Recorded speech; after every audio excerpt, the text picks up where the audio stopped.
One thing that I think is really cool is that someone watching this through my site or anywhere else, it's easy to look at you and say, well, Bettany, well, she went to Yale, so of course she got into Harvard. Or she did this, so of course she got into Yale. And I've written about this. I call it the Shrug Effect.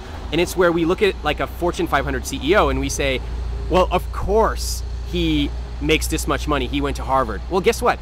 That guy who went to Harvard started a paper route when he was 13, when his friends were sitting around looking at whatever they were looking at 13.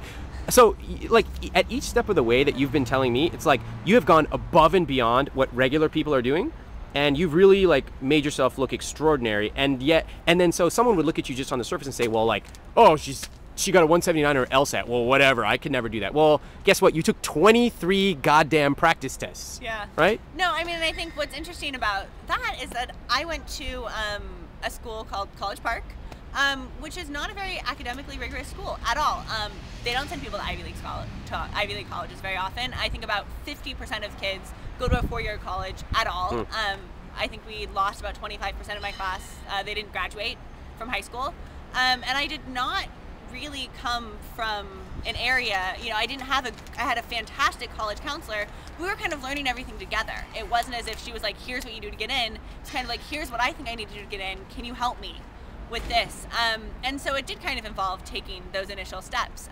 It was in no way inevitable. If you had said when I was 13, Bettany's going to end up at Yale, people would have said, well, maybe. Yeah. But it was in no way inevitable. Yeah, and I don't intend this at all to kind of like puff up at all. I just think it's cool that you have taken systematic steps at each turn, like in high school and college and now going to law school, that have like clearly paid off really well. And by the way, you don't seem stressed out. You don't feel guilty about anything.